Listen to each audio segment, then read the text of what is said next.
My kids, Sebastian and Samantha, were supposed to start preschool this week. However, we live in California where there are hundreds of out of control fires burning around us. And unfortunately, because of the air quality, the school start date has been postponed. It's an understatement to say that we're living in uncertain times.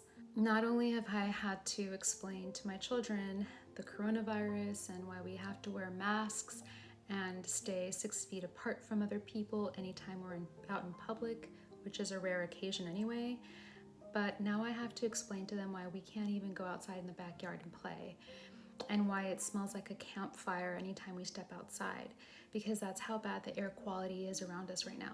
Unfortunately, we know people that have actually lost their homes due to the fires, and we also know people that have had to do emergency evacuations with nothing but the clothes on their backs, not knowing whether or not they would return to a home or not. We've been living with a lot of uncertainty lately. So in this video, I want to share with you mindfulness tools that have helped me and my children deal with some of these uncertainties that are happening all around us. So one thing that has just really helped with us trying to cope with everything happening around us is practicing mindfulness.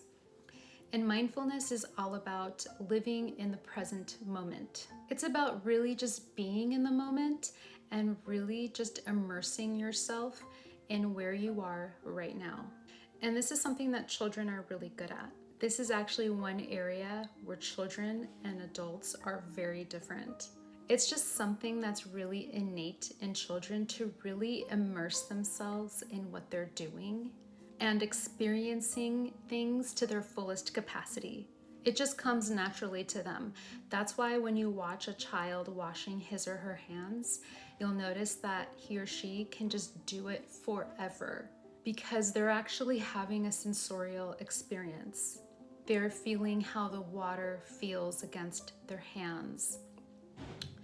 They sense the temperature of the water and how it feels against their skin. They're smelling the soap and watching the bubbles form as they rub their hands together. Children are just really centered, even when they're just having practical life experiences.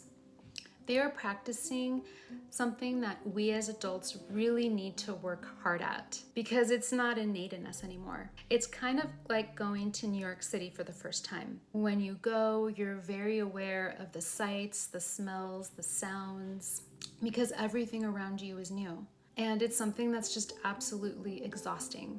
But after a few days of being in New York City, your brain just tunes these things out. And it's just natural because it's the brain's way of just paying attention to only things that are different.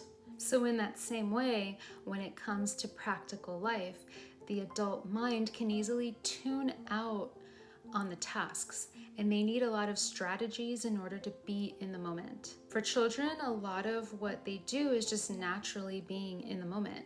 For children, it's not about, sitting and meditating like adults would generally do when they want to feel centered.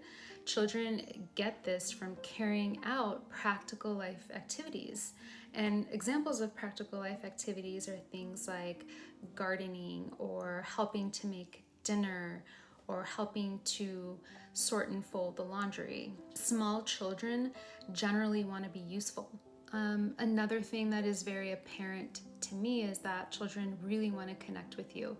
If it's folding laundry, my kids will generally come over to me and help me, not because they want to do chores, but because they want to have an experience of connecting with me. So I learned that it's very important that I limit multitasking as much as possible, which is so hard to do. It's important though, because you want to be centered when you're with your kids.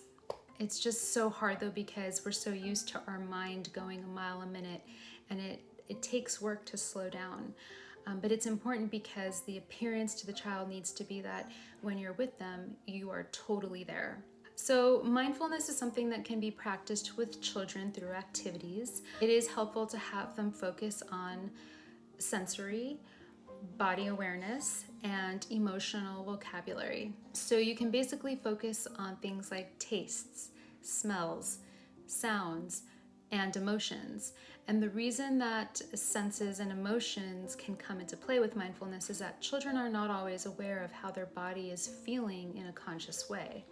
And they're not always aware of how they feel emotionally. So there are several different activities that you can do with them to help manifest this. The first one is deep breathing exercises. And you can actually ask them how they feel about doing it. Does it feel peaceful when you breathe deeply in and out? How are you feeling? Does it make you calmer? And I actually have my daughter walk me through it sometimes. Okay, can you lead us in conscious breathing? Through your mouth.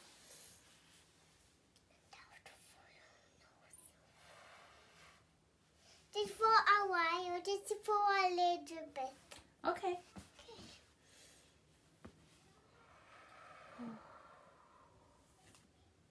The second thing is to go on a walk and ask your child to point out 5 things during your walk that are the same color or maybe the same texture or smell. And in doing that, you can help bring their awareness to their sensorial experience.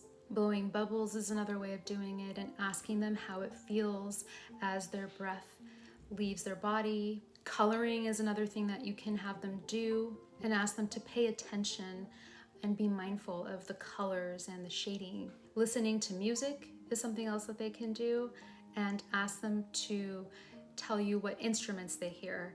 And this is actually something that my son is really good at. He tends to have a really good ear for different instruments, and he actually surprises me at how much he really picks up. So these are all activity-based things that you can do with your child to help manifest mindfulness within your child. So the reason I bring this up, and I said this earlier when I first started, is because we're living in uncertain times, and I've noticed a change in my children's behavior. Anytime I mention smoke or fire, my son tends to get really anxious. And I've also seen some subtle changes in my daughter's mood. And for me, it's just a reminder to really recenter myself and to really focus on what it is I'm doing today. Because my children really need to see that I am confident that despite what we're going through, everything is going to be okay. And when they see this within me, they develop more fortitude to be able to live and cope with uncertainty in their lives. There is a limit to what we can do about the future, but I can show them that I have certainty within the day. And this is something that will help create a protective factor within my children. So let me know in the comments section what you do with your child to live in the moment. Thank you so much for watching, and I will see you in the next video. Namaste.